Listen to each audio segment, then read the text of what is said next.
बच्चों, आइए हरिहर काका की कहानी आगे बढ़ाते हैं। अब तक हमने जाना कि हरिहर काका के भाई साहब उन्हें ढूंढते हुए ठाकुरबाड़ी तक आए। वहां उन्हें कुछ पता नहीं चला।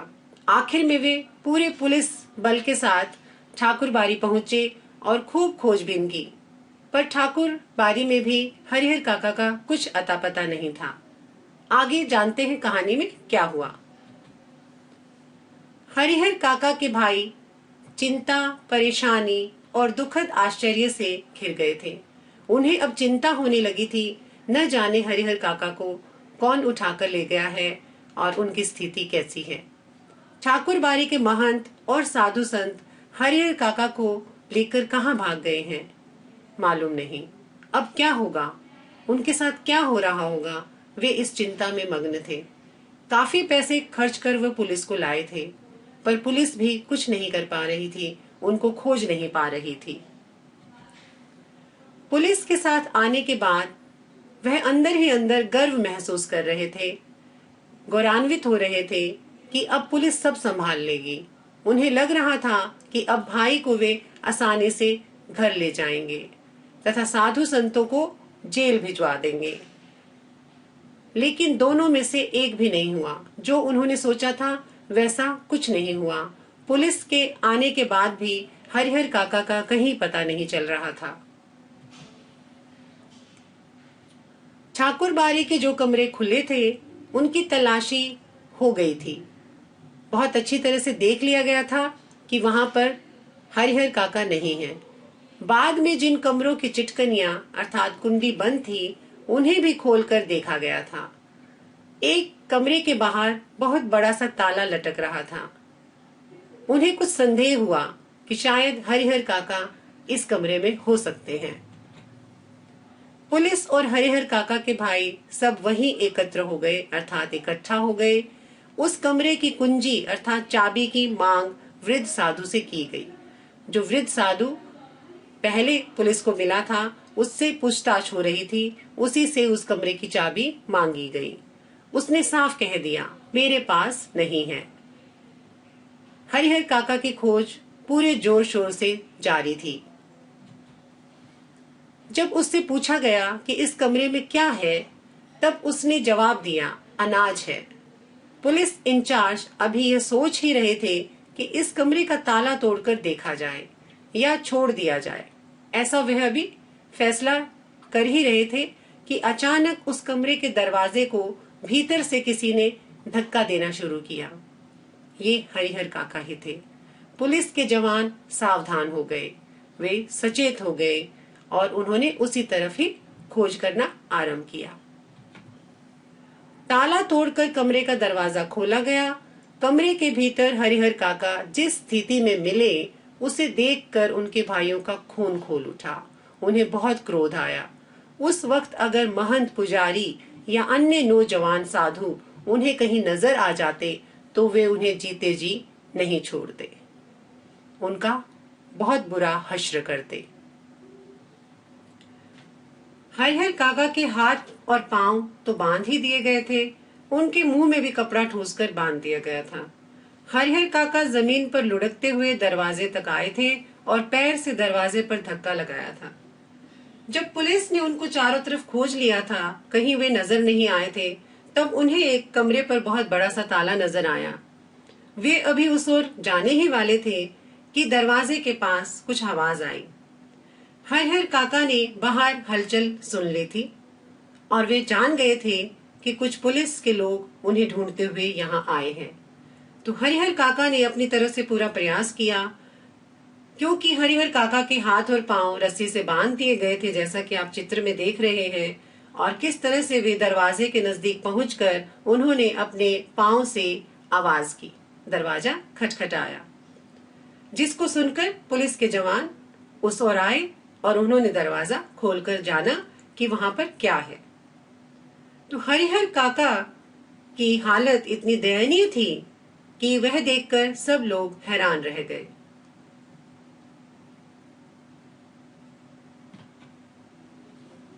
काका को बंधन मुक्त किया गया, अर्थात आजाद किया गया। मुंह से कपड़े निकाले गए। हरिहर काका ने ठाकुरबाड़ी के महंत, पुजारी और साधुओं की काली करतूतों का पर्दाफाश करना शुरू किया। पर्दाफाश करने का अर्थ है रहस्य उजागर करना। हरिहर काका को विश्वास नहीं हो रहा था कि महंत जी भी उसके साथ ऐसा बुरा व्यवहार कर सकते हैं। क्योंकि अब सच्चाई उनके सामने थी, तो उन्होंने पूरी घटना पुलिस को बताई कि किस तरह से महंत और उनके पुजारी और साधुओं ने उनके साथ किस किस तरह का व्यवहार किया। काली करतूत अर्थात बुरे व्यवहार करना, बुरा व्यवहार करना। उन्होंने जब कहना शुरू किया कि वह साधु नहीं, डाकू है, हत्यारा है और एक कसाई व्यक्ति है। उन्हें इस रूप में कमरे में बंद कर गुप्त दरवाजे से सब भाग गए हैं।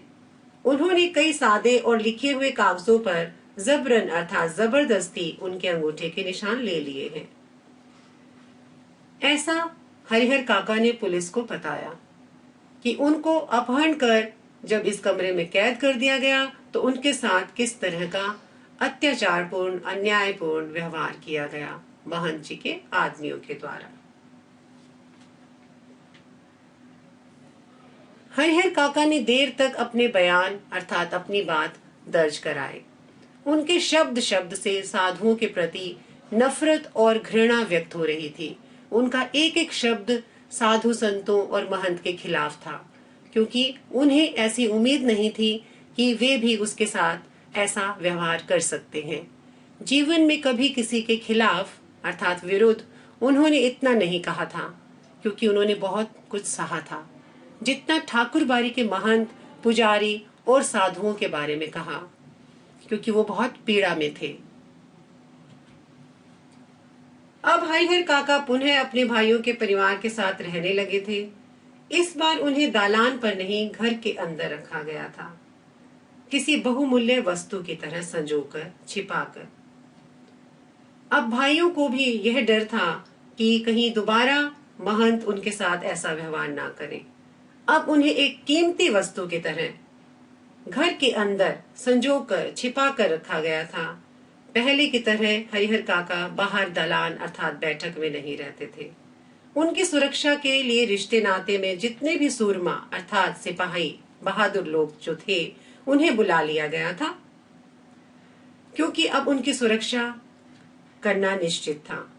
हथियार जुटा लिए गए थे। हरिहर काका की सुरक्षा के लिए नाते रिश्तेदारों, सगे संबंधियों ने तरह तरह के हथियार अपने साथ लेकर उनकी सुरक्षा में चौक चौबंद हुए थे। 24 घंटे पहरे दिए जाने लगे थे। अब उनका पूरा ख्याल रखा जा रहा था। अगर किसी आवश्यक कार्यवश काका घर से गांव में निकलते, किसी काम से उन्हें जाना होता, तो 4-5 की संख्या में हथियारों से लैस हथियार धारण किए लोग उनके आगे पीछे चलते उनकी सुरक्षा के लिए। रात में चारों तरफ से घेर कर सोते थे।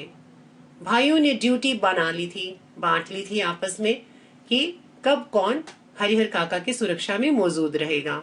आधे लोग सोते तो आधे जागकर पहरा देते थे।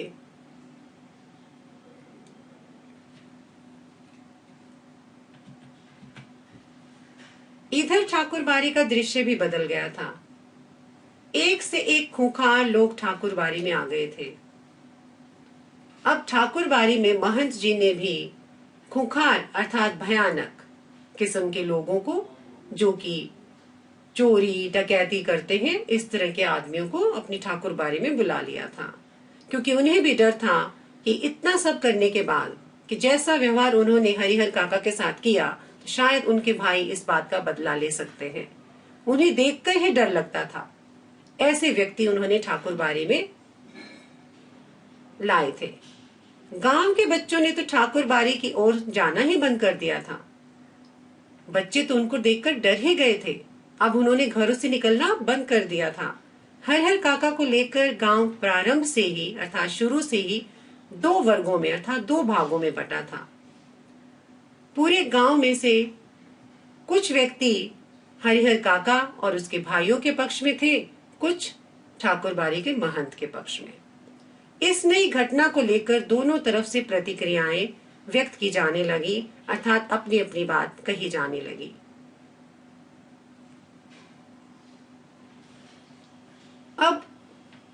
अब हरिहर काका एक सीधे साधे और भोले किसान की अपेक्षा चतुर और ज्ञानी हो चले थे।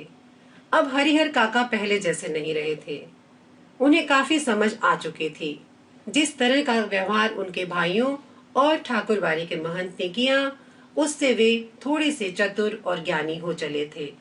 वह महसूस करने लगे थे कि उनके भाई अचानक उनको जो आदर सम्मान और सुरक्षा प्रदान कर रहे हैं या करने लगे हैं, उसकी वजह उन लोगों के साथ उनका सगे भाई का संबंध नहीं है। यह तो बात उन्हें पता चल गई थी कि ये भाई भाई का प्यार नहीं है, कुछ और है, बल्कि उनकी जायदाद है। यह भी बात वे समझ गए थे कि सिर्फ और सिर्फ मेरी जायदाद के कारण ही ये लोग ऐसा व्यवहार कर रहे हैं, अन्यथा वे उनको पूछते तक नहीं। अगर उनके हिस्से में कोई भी जमीन जायदाद नहीं होती, फूटी कोड़ी भी नहीं होती, तो वे शायद उनको इतनी तवज्जो नहीं देते, इतना महत्व नहीं देते। इसी गांव में जायदादहीन भाई को कौन पूछता है, ऐसा उन्होंने महसूस किया था। जिन लोगों के पास किसी भी तरह की धन संपत्ति नहीं थी, उन्हें उनके नाते रिश्तेदार सगे संबंधी पूछते तक नहीं थे।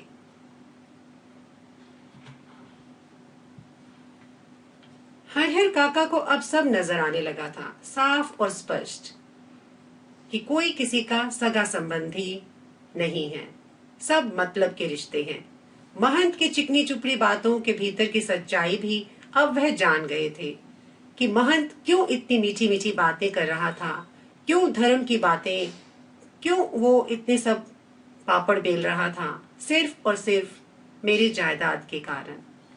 ठाकुर जी के नाम पर वह अपना और अपने जैसे साधुओं का पेट पालता है।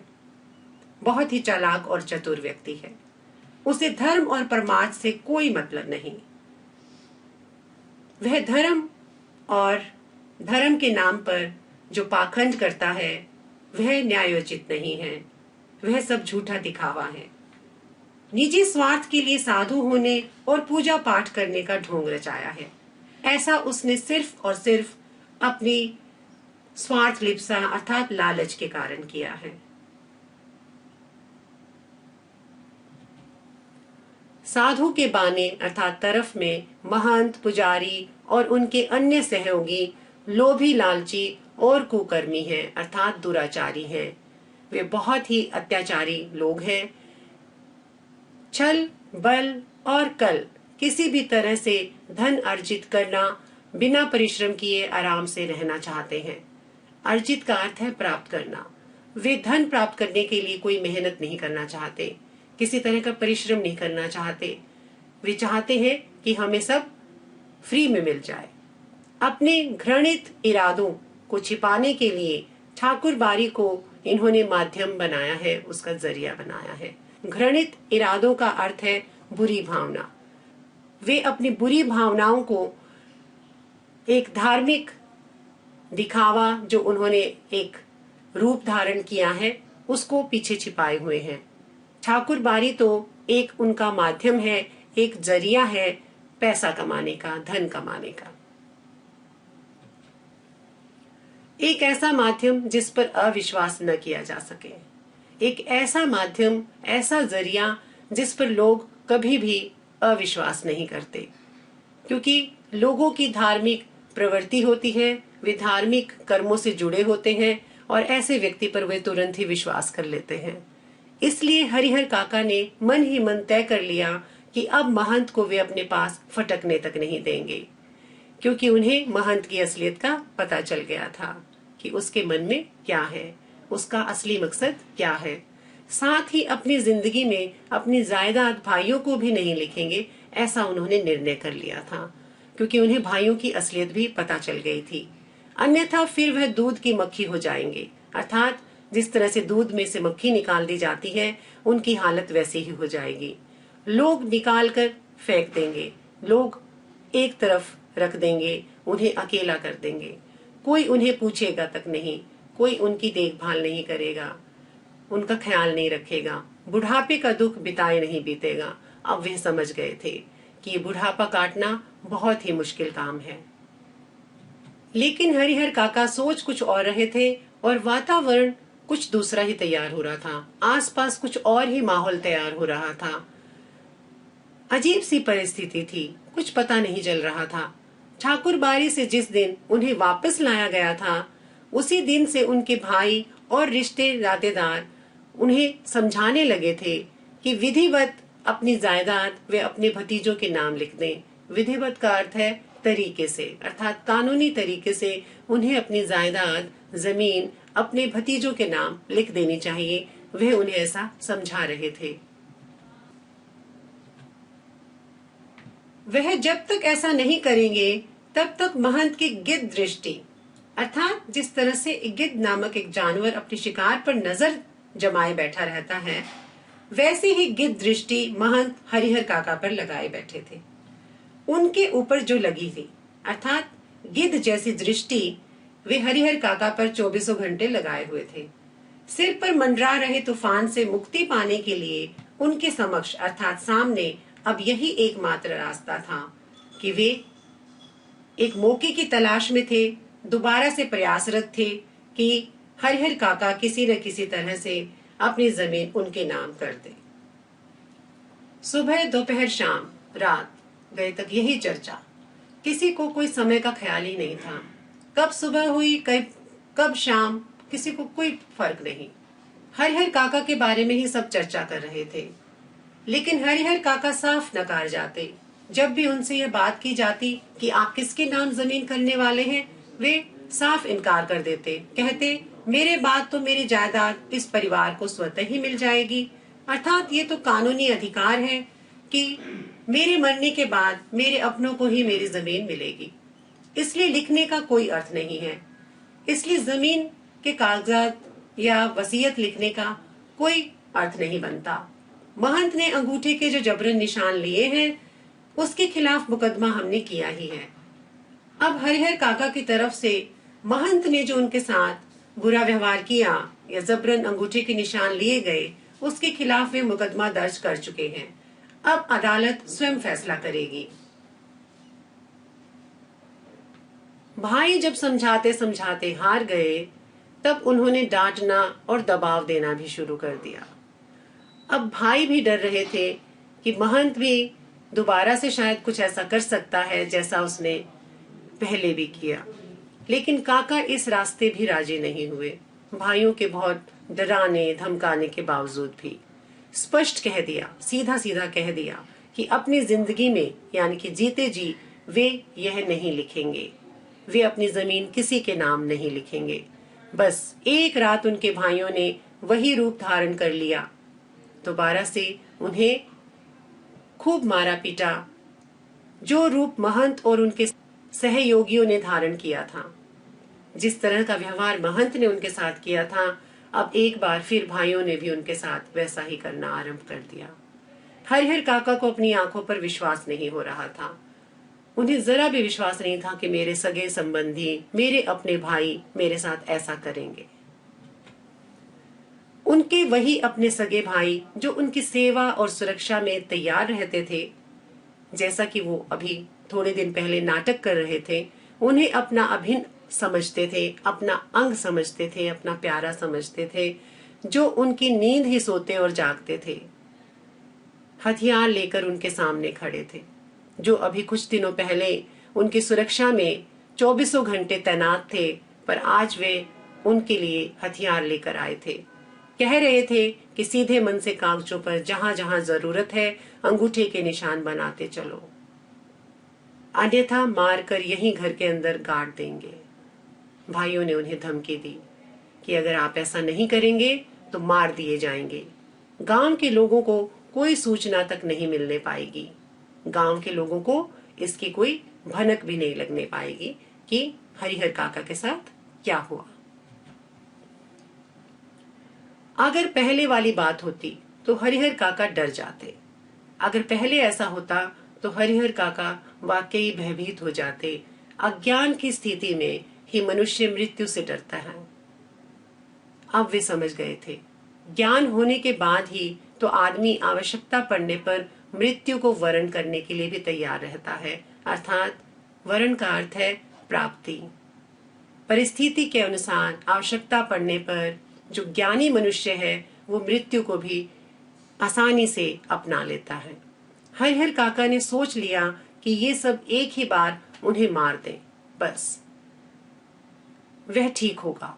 लेकिन अपनी जमीन लिखकर रमेसर की विधवा की तरह शेष जिंदगी वे घुट घुट कर मरे, यह ठीक नहीं होगा। अब वे नहीं चाहते थे, वे चाहते थे कि अगर मारना ही है तो एक बारी में ही मुझे मार दो।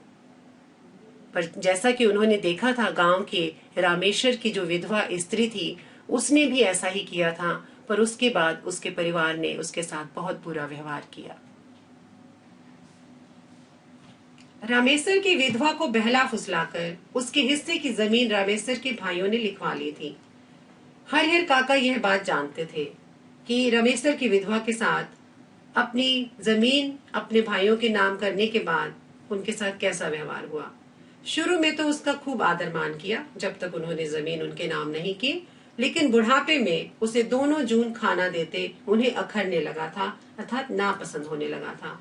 अब उन्हें रोटी को भी नहीं पूछते थे। अंत में तो उसकी वह दुर्गति हुई कि गांव के लोग देखकर भी सिहर जाते।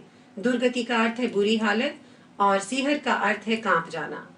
गांव वाले जब रामेश्वर की विधवा की यह स्थिति देखते तो वे कांप उठते। ऐसा कोई अपनों के साथ नहीं करता है, जैसा कि रामेश्वर की विधवा के साथ उसके हिस्से की जमीन हथियाने के लिए किया गया।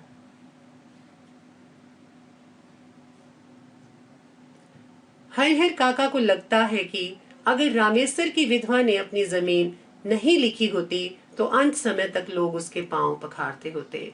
अगर रामेश्वर की विधवा स्त्री ने ऐसा नहीं किया होता तो आज उसकी बहुत इज्जत होती, बहुत ख्याल करते लोग। हरिहर काका गुस्से में खड़े हो गए और गरजते हुए कहा, मैं अकेला हूं, तुम सब इतने हो। वह कहना चाह रहे थे कि मैं अकेला नहीं हूं, मैं समझ गया हूं, मुझ में ज्ञान आ गया है कि तुम सब लोग किस लिए मेरे पीछे पड़े हो। ठीक है, मुझे मार दो, मैं मर जाऊंगा, लेकिन जीते जी एक धूरी जमीन अर्थात एक भी जमीन का टुकड़ा, छोटा सा भी अंश तुम्हें नहीं लिखूंगा। तुम सब ठाकुरबाड़ी के महंत पुजारी से तनिक भी कम नहीं हो, जरा सा भी फर्क नहीं है तुम में और महंत में। तुम भी ठाकुरबाड़ी के महंत की तरह लालची और स्वार्थी व्यक्ति हो, केवल और केवल मेरी जमीन हड़पना चाहते हो। ऐसा हरिहर काका ने अपने भाइयों से कहा। देखते हैं कैसे नहीं लिखोगे। अब भाई साहब उनके साथ जबरदस्ती करने लगे। लिखना तो तुम्हें है ही, चाहे हंस के लिखो या रो के। हरिहर काका के साथ उनके भाइयों की हाथापाई शुरू हो गई। हरिहर काका अब उस घर से निकलकर बाहर गांव में भाग जाना चाहते थे।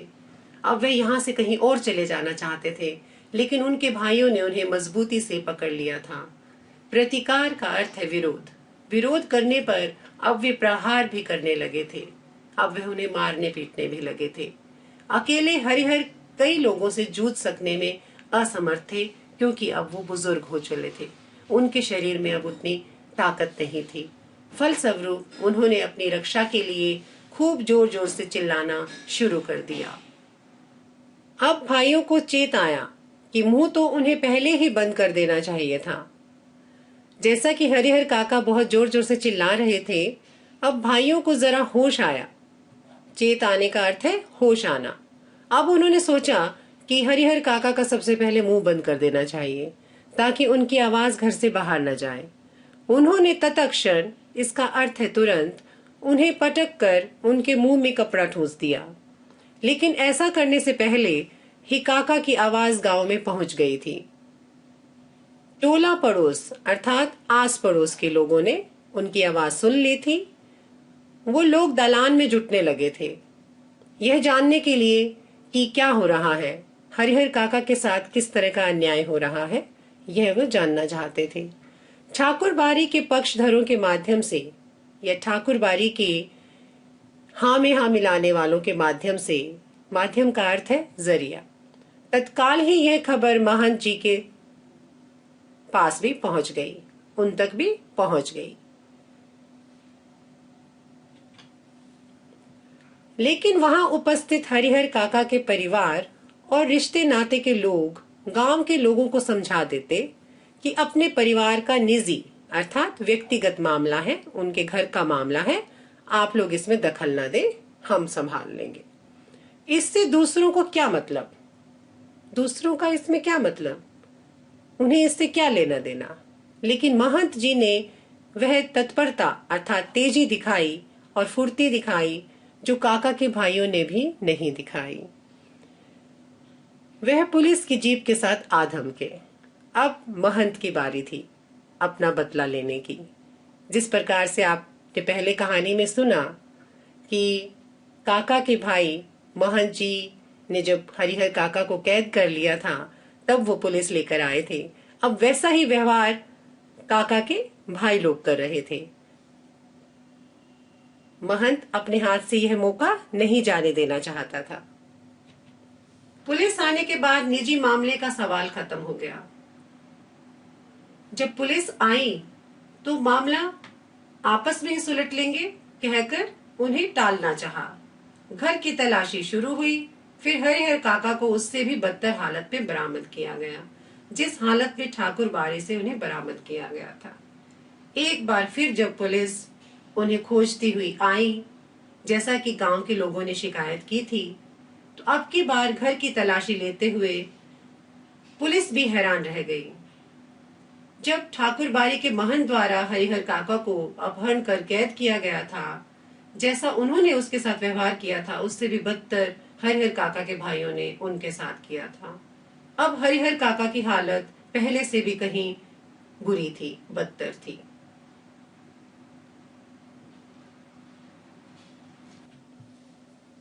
बंधन मुक्त होने और पुलिस की सुरक्षा पाने के बाद उन्होंने बताया, बंधन मुक्त का अर्थ है उनके भाइयों ने उन्हें कैद किया हुआ था, उनसे आजाद होने पर पुलिस की सुरक्षा पाने के बाद उन्होंने अपना पूरा हालचाल उन्हें बताया। उनके भाइयों ने उनके साथ बहुत जुल्म और अत्याचार किए थे, उनके साथ बहुत ही बुरा व्यवहार किया था कि जबरन अनेक कागजों पर उनके अंगूठे के निशान लिए हैं, कि उन्हें खूब मारा पीटा है, उनकी कोई भी दुर्गति बाकी नहीं छोड़ी, उन्होंने कोई कसर नहीं छोड़ी किसी भी तरह से अपने काम निकलवाने के लिए, अपना फायदा उठाने के लिए। अगर और थोड़ी देर तक पुलिस नहीं आती तो वह उन्हें जान से भी मार देते, ऐसे हालात बन गए थे। हरिहर काका के पीठ, माथे और पांवों पर कई तरह के जख्म और निशान उभर आए थे। उनके भाइयों ने उन्हें बहुत ही बुरी तरह से मारा पीटा था। वह बहुत घबराए हुए से भी लग रहे थे, कांप रहे थे। एक तो बुजुर्ग और ऊपर से ये जुल्म। अचानक गिरकर बेहोश हो गए। मुंह पर पानी छींटकर उन्हें होश में लाया गया। भाई और भतीजे तो पुलिस आते ही चंपत हो गए अर्थात भाग गए। पुलिस की पकड़ में रिश्ते के 2 व्यक्ति आए। रिश्ते के शेष लोग भी फरार हो गए थे। जैसे ही पुलिस आई अब वे वहां से भाग निकले। 9-2-11 हो गए, क्योंकि वे इस पचड़े में नहीं पड़ना चाहते थे। हरिहर काका के साथ घटी घटनाओं में यह अब तक की सबसे अंतिम घटना है। इस घटना के बाद काका अपने परिवार से एकदम अलग रहने लगे, उनसे जुदा हो गए। उनकी सुरक्षा के लिए राइफलधारी पुलिस के 4 जवान मिले हैं। अब उनकी सुरक्षा पुलिस के जवानों द्वारा की जा रही है। वे अपने परिवार से दूर रहने लगे हैं। हालांकि इसके लिए उनके भाइयों और महंत की ओर से काफी प्रयास किए गए। महंत की इच्छा थी कि वे उनके साथ जाकर रहें और भाई चाह रहे थे कि अभी भी इतने जुल्म करने के बावजूद भी वे उनके पास आकर रहने लगे। असल में भाइयों को चिंता थी कि हरिहर अकेले रहने लगेंगे, तब ठाकुर बाड़ी के महंत अपने लोगों के साथ आकर उन्हें पुनः अब ले भागेंगे। अब भी उन्हें यही डर था कि अकेले हरिहर काका के साथ महंत कुछ भी कर सकते हैं, क्योंकि वे जानते थे कि महंत एक बार पहले भी वैसा ही कर चुके हैं। और यही चिंता महंत जी को भी थी कि हरिहर को अकेला और असुरक्षित पा उनके भाई पुनः उन्हें धर दबोचेंगे। दोनों तरफ बिल्कुल समान व्यवहार किया जा रहा था। दोनों तरफ की चिंता भी एक थी। जिस तरह की चिंता महंत को थी, वही चिंता उनके भाइयों को भी थी। इसलिए जब हरिहर काका ने अपनी सुरक्षा के लिए पुलिस की मांग की, तब नैपथ्य में रहकर अर्थात अलग थलग रहकर भी उनके भाइयों और महंत जी ने पैरवी अर्थात सुरक्षा लगा अपने पैसे खर्च कर उन्हें पूरी सहायता पहुंचाई थी। अब वे ये दिखाना चाह रहे थे कि हम आपसे अलग होकर भी, आपसे दूर होकर भी आपकी सुरक्षा का कितना ख्याल रख रहे हैं। नैपथ्य का अर्थ है अलग थलग होकर, क्योंकि हरिहर काका अब उनसे दूर रहने लगे थे और अपनी सुरक्षा के लिए उन्होंने पुलिस की मांग की थी।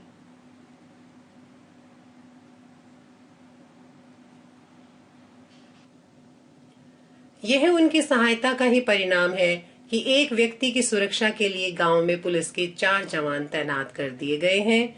जहां तक मैं समझता हूं, फिलहाल हरिहर काका पुलिस की सुरक्षा में जरूर रहे हैं, लेकिन वास्तविक सुरक्षा ठाकुर बारी और अपने भाइयों की ओर से ही मिल रही है। ठाकुर बारी के महंत भाइयों से बचा रहे हैं और भाई ठाकुर बारी के महंत से उन्हें सुरक्षा दे रहे हैं बचाने के लिए। ठाकुर बारी के साधु संत और काका के भाई इस बात के प्रति पूरी तरह सतर्क है अर्थात सावधान है कि उनमें से कोई या गांव का कोई अन्य हरिहर काका के साथ जोर जबरदस्ती न करने पाए। अब ठाकुर बारी के महंत और साधु जन और उनके भाई सब इसी बात में लगे हुए हैं कि कोई अन्य व्यक्ति इसी तरह का व्यवहार न करे और उनके साथ किसी तरह की जोर जबरदस्ती न करे। साथ ही अपना सद्भाव और मधुर व्यवहार प्रकट कर पुनः उनका ध्यान अपनी ओर खींच लेने के लिए दोनों दल प्रयत्नशील थे। गांव में तरह तरह की बातें हो रही थी। कुछ लोग अपना स्वार्थ सिद्ध करने के लिए अब हरिहर काका को अपने मधुर व्यवहार से बहकाना चाहते थे। गांव में एक नेताजी हैं, वह न तो कोई नौकरी करते हैं और न ही खेती गृहस्थी, फिर भी 12 महीने मौज उड़ाते हैं। गांव के एक नेता हैं जो कि नेतागिरी करते हैं। अब उनका ध्यान हरिहर काका की तरफ गया। अब वे अपनी स्वार्थ पूर्ति के लिए सामने आए और हरिहर काका से कहने लगे कि वे अपनी जमीन का कुछ हिस्सा गांव के विद्यालय के लिए दे दें, तो यह एक पुण्य का काम होगा।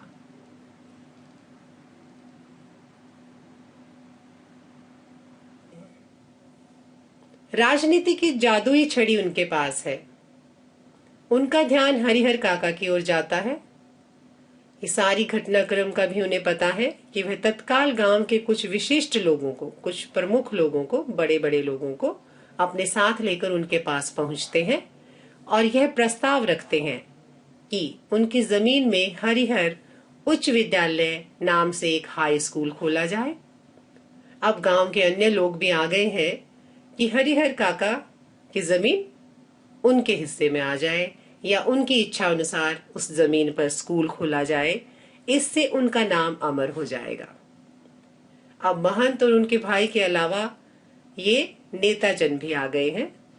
गांव के लोग वे भी अपने अपना उल्लू सीधा करना चाहते हैं, अपना मतलब निकालना चाहते हैं।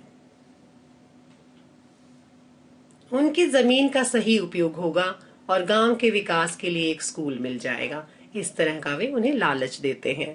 लेकिन हरिहर काका के ऊपर तो अब कोई भी दूसरा रंग चढ़ने वाला नहीं था, क्योंकि उसने जिस तरह के रिश्ते नाते और लोगों का व्यवहार देखा था, अब वे समझ गए थे कि कोई किसी का नहीं है। ये जब तक जमीन मेरे पास है, ये सब इसी के लिए लड़ना चाहते हैं।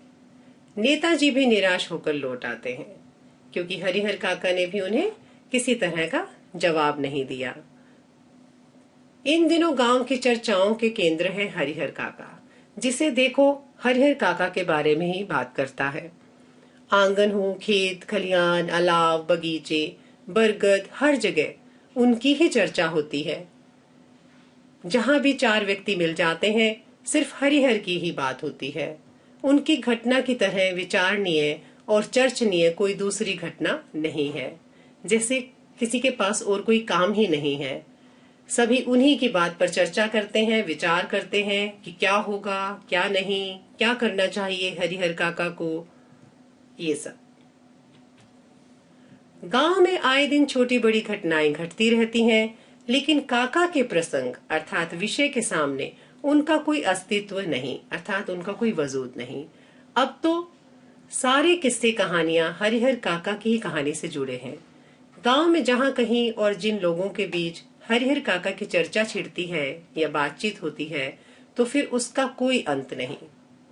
एक बार जब बात निकलती है तो फिर खत्म होने का नाम ही नहीं लेती। लोग तरह तरह की संभावनाएं व्यक्त करते हैं, आशंकाएं व्यक्त करते हैं कि राम जाने क्या होगा। दोनों ओर के लोगों ने अंगूठे के निशान ले लिए हैं। अब उनकी जिज्ञासा है कि आगे क्या होगा, हरिहर काका के साथ किस तरह का न्याय होगा।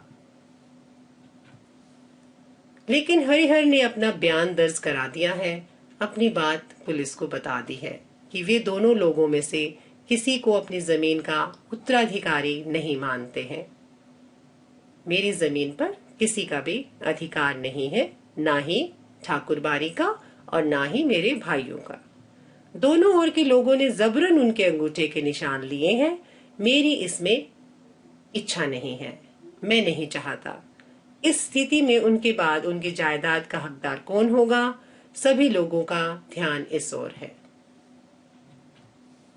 लोगों के बीच बहस छिड़ जाती है, वे आपस में लड़ने तक लग जाते हैं। नहीं, काका को अपने भाइयों को जमीन दे देनी चाहिए, कोई कहता है ठाकुर बारी को। उत्तराधिकारी के कानून पर जो जितना जानता है उससे 10 गुना अधिक उगल देता है। चाहे वो कानून सम्मत कोई बात जानते भी नहीं है, लेकिन अपनी तरफ से बढ़ा चढ़ाकर कुछ न कुछ बात कह ही देते हैं। कोई भी समाधान नहीं निकलता, अर्थात कोई भी इलाज नहीं है इस तर्क का, इस बात का। रहस्य खत्म नहीं होता है, अर्थात ये नहीं मालूम कि क्या होने वाला है। आशंकाएं अर्थात संदेह बने रहते हैं। ये संदेह लोगों में बना ही हुआ है कि आगे न जाने क्या होगा। लेकिन लोग आशंकाओं को नजरअंदाज कर अपनी पक्षधरता अर्थात अपने सुझाव शुरू कर देते हैं कि ऐसा होना चाहिए, वैसा होना चाहिए। तरह तरह के सुझाव वे रखते हैं कि उत्तराधिकार ठाकुर बारी को मिलता तो ठीक रहता।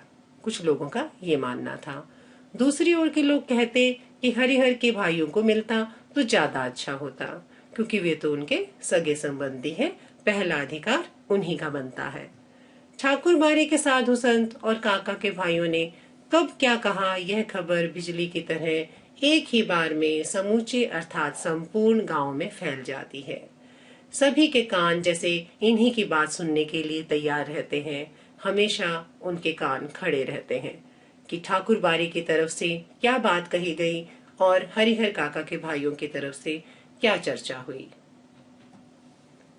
खबर झूठी है कि सच्ची, इस पर कोई ध्यान नहीं देता।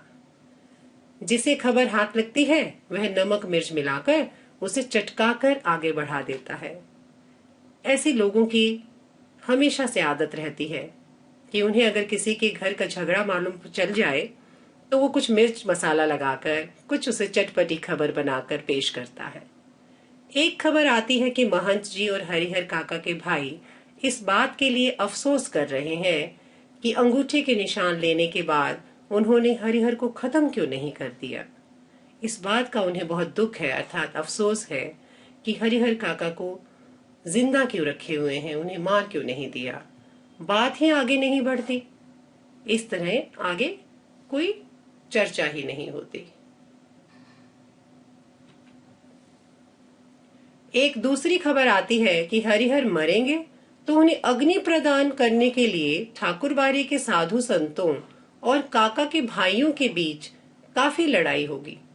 एक नई चर्चा इस बहस का विषय बन जाती है कि उनके मरने के बाद, अभी तो वो जिंदा हैं, पर उनके मरने के बाद कौन उन्हें अग्नि प्रदान करेगा, कौन उनका अंतिम संस्कार करेगा, उनके शव पर किसका अधिकार होगा। तरह तरह की बातें बनाई जा रही हैं। दोनों ओर से अग्नि प्रदान करने का निश्चय हो चुका है। ठाकुरबाड़ी के महंत चाहते हैं कि उनकी मृत्यु के बाद संस्कार वे करें और भाइयों का उन पर अधिकार है ही। इस संदर्भ में अर्थात विषय में उनकी लाश हस्तगत अर्थात सौंपना करने के लिए खून की नदी बहेगी। अगर ऐसा हुआ तो एक बार फिर दोनों तरफ मतभेद है और दोनों तरफ विरोधाभास है और एक बार दोबारा से उनमें एक युद्ध शुरू हो जाएगा और इस चीज के लिए भी खून की नदियां बह सकती हैं, लोगों का कत्लेआम हो सकता है। एक तीसरी खबर आती है कि हरिहर काका की मृत्यु के बाद उनकी जमीन पर कब्जा करने के लिए उनके भाई अभी से तैयारी कर रहे हैं। गांव वालों को कुछ इस तरह की खबर मिलती है कि इलाके के मशहूर डाकू बुट्टन सिंह से उन लोगों ने बातचीत कर ली है, कुछ योजना बनाई है उन्होंने डाकू के साथ मिलकर। हरिहर के 15 बीघे खेत में से 5 बीघे बुट्टन लेगा और दखल करा देगा अर्थात फैसला करा देगा।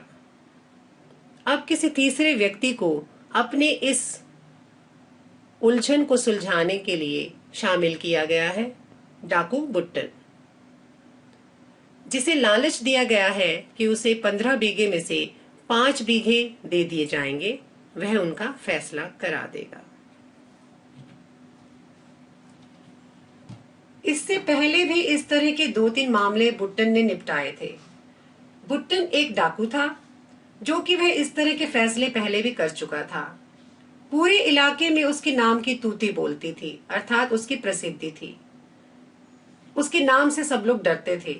एक चौथी खबर आती है कि महंत जी ने निर्णय ले लिया है, एक फैसला ले लिया है कि हरिहर की मृत्यु के बाद देश के कोने कोने से साधुओं और नागाओं को वह बुलाएंगे, वहां पर इकट्ठा करेंगे और फिर उनके अंतिम संस्कार का फैसला लेंगे। महंत जी भी अपनी तरफ से पूरी तैयारी किए हुए हैं। रहस्यात्मक और भयावनी खबरों से गांव का आकाश आच्छादित है अर्थात भरा हुआ है। जिधर देखो तरह तरह की बातें हो रही है। रहस्यात्मक अर्थात गुप्त तरीके से क्या होगा और डरावनी खबरें गांव में फैल गई हैं। दिन प्रतिदिन आतंक का माहौल गहराता जा रहा है। सबके मन में यह बात है कि हरिहर कोई अमृत पीकर तो आए नहीं, एक दिन तो चले ही जाना है, एक न एक दिन तो उन्हें मरना ही है।